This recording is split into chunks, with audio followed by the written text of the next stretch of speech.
contradomínio e imagem. Considerando uma função A e B, nós temos então conjunto A, conjunto B, e nós temos aqui então a função de A em B. Tá? Então, quem é o domínio dessa função?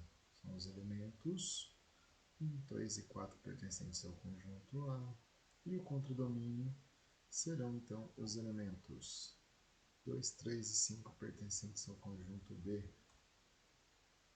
E quem é a imagem? A imagem são somente os elementos do conjunto B que tem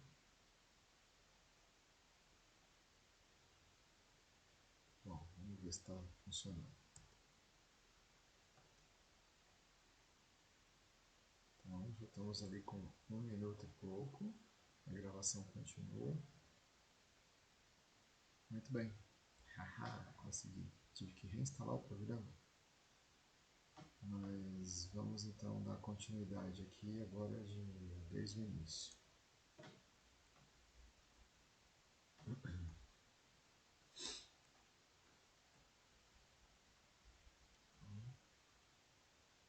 Domínio, contradomínio e imagem.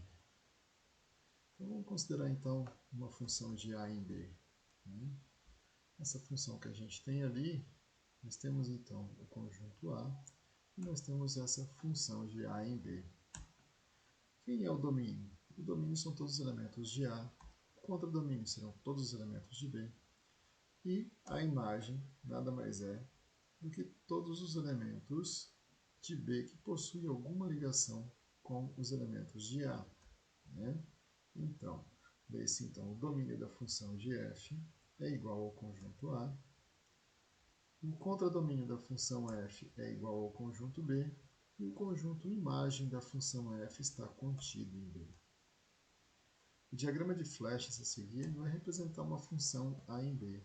A gente pode determinar então ali, que A tem uma função em B. Sim. Quem é o domínio? Quem é o contradomínio? Quem é a imagem?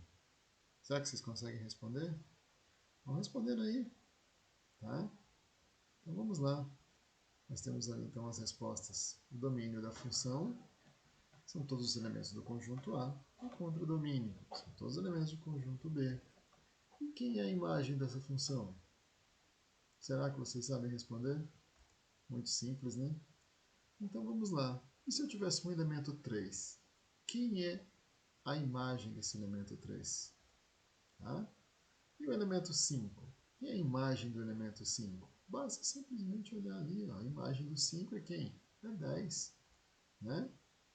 E nesse caso ali, para uma função f de x igual a 4, quem é o x? O x é 2. Trabalhar com funções é algo muito simples. A imagem de um elemento. Então eu quero saber a imagem agora de apenas um elemento. Como é que eu posso fazer?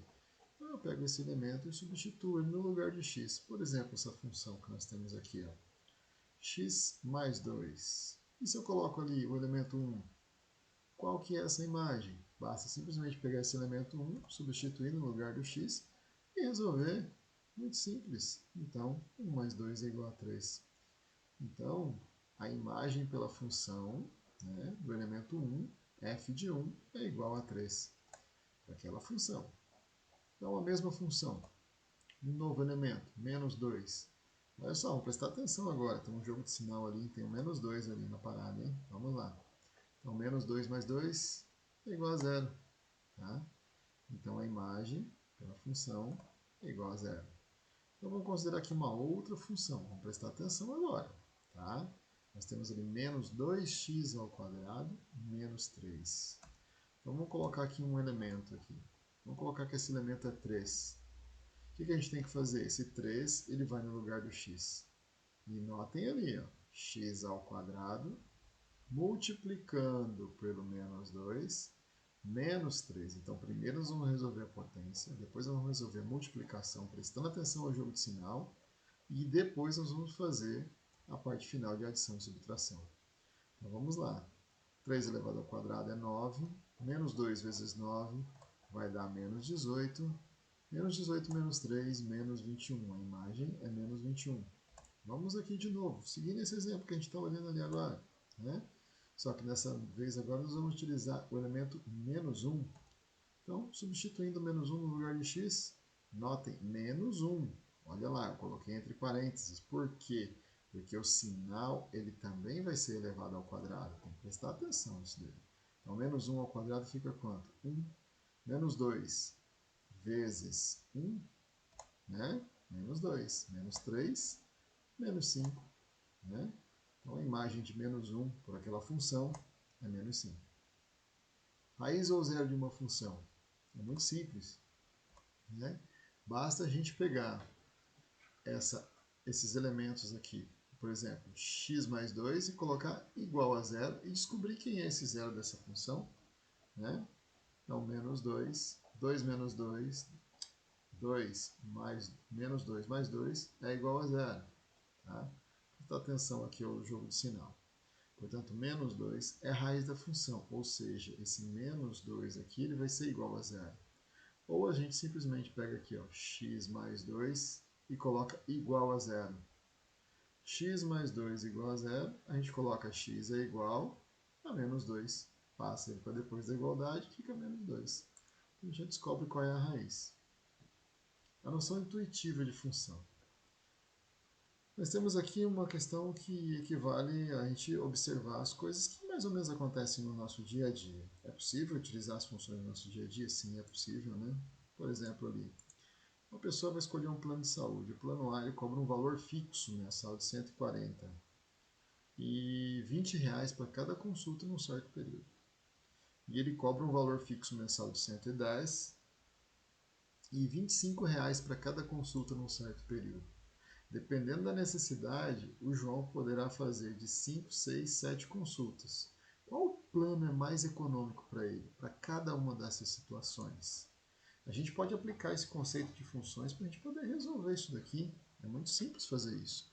Mas vamos fazer o seguinte, vocês vão fazendo aí e mais para frente nós vamos mostrar aqui nas apresentações como é que a gente resolveu isso daqui bem legalzinho. Tudo bem? Tá? Vamos lá então. Então, por exemplo, nós temos aqui um diagrama que fala da quantidade de combustível, né? E a quantidade de que eu abasteci e provavelmente ali a quantidade que eu vou ter que pagar. Então, observa ali, para cada litro custa R$ 3,37. 2 litros, então é 2 vezes 3,37. 3 litros, 3 vezes 3,37. E assim por diante, 50 litros, né?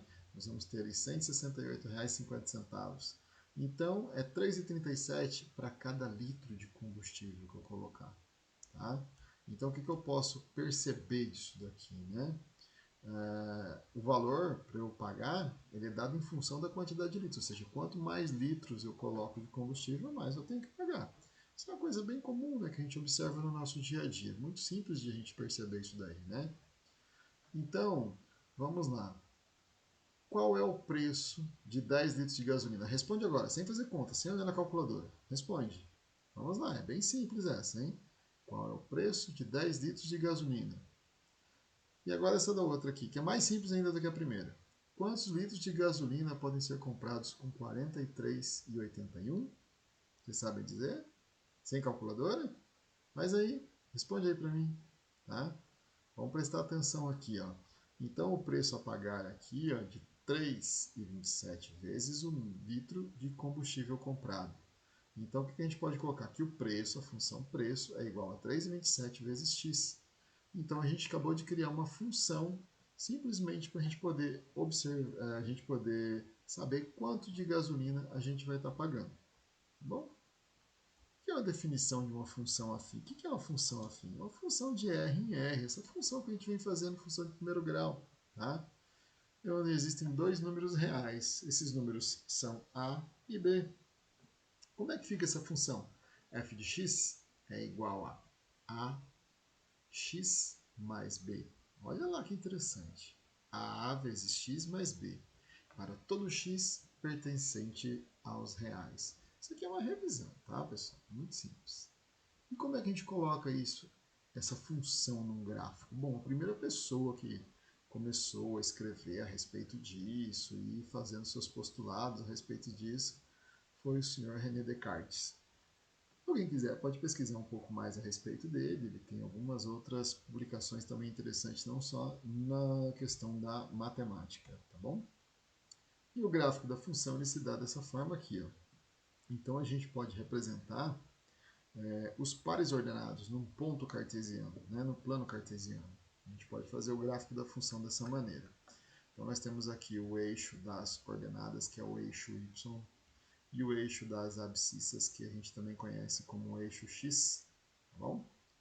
Então nós temos aqui A e B. A intersecção de A e B, formando esse ponto que vocês estão vendo aqui, ó, a gente chama de par ordenado. Então cada pontinho desse aqui, cada par ordenado desse daqui, né, a gente vai acabar construindo um gráfico de uma função afim, tá bom? Então nós temos ali A e o B é igual a C e D. Então equivale a dizer que o A é igual a C e B é igual a D. Quando a gente começar a resolver isso daqui, vai ficar bem mais simples do que pode estar aparecendo para vocês. Por exemplo, nós temos essa função aqui, ó, y, olha só, é o que vai estar no eixo y, é igual a x mais 1. Notem que o b aqui, ó, ele é 1. E esse b aqui, ele vai ser exatamente esse ponto aqui, ó, esse 1. Olha só aqui, onde ele corta, onde ele intercepta o eixo y. Tá? Então, para todo x, né, equivalente a menos 1, se eu colocar aqui, ó, menos 1 no lugar de x, menos 1 mais 1, y vai ser 0. Se eu colocar 0 para x, 0 mais 1, então o y vai valer quanto? 1. Se eu coloco esse 1 aqui no lugar do x, quanto vai valer meu y? 1 mais 1 é igual a 2. Então, a gente fazendo isso daqui, a gente consegue saber exatamente como é que vai ficar o nosso gráfico. Vocês podem reparar aqui que toda função afim, a gente tem um gráfico em reta, nesse caso aqui, uma reta crescente, tá bom? Podemos também escrever aqui a nossa função, ó, y, que vocês estão vendo aqui, ó, é igual a x mais 1, dessa forma aqui, ó, f de x, uma função de x, é igual a x mais 1. É a mesma coisa que esse y aqui, ó, tá? Então, é só uma forma de escrever um pouco diferente. E aqui nós temos esse outro caso aqui, ó. Y é igual a menos 2x. Notem que é uma função decrescente. O que acontece com o meu valor aqui do A? Lembra do A que a gente acabou de ver ali anteriormente? Então, esse valor de A aqui que nós estamos vendo aqui, ó, ele é negativo. Então, é uma função decrescente. Olha aqui o que está acontecendo, ó. Tá vendo? Tá? Então, é isso. À medida em que eu aumento um determinado valor de x aqui, ó, eu vou diminuindo os valores de y. É isso que está acontecendo aqui. Então, se eu tenho 1x menos 1, quanto que vai dar o meu y? Né? Então, eu venho aqui e faço essa substituição aqui, ó. Tá bom? Então, eu faço a substituição. Então, é bem simples de eu ver isso daqui, né? Bem simples de fazer isso daqui também. E aquela, como a gente já tinha visto anteriormente, né? Y é igual a menos 2x, como é que eu posso reescrever? Função de x é igual a menos 2x. Y e f de x, ó, é a forma de escrever, mas vocês vão se acostumando com esse f de x aqui, tá? F de x, g de x, h de x, daqui para frente nós vamos começar a fazer isso dessa forma.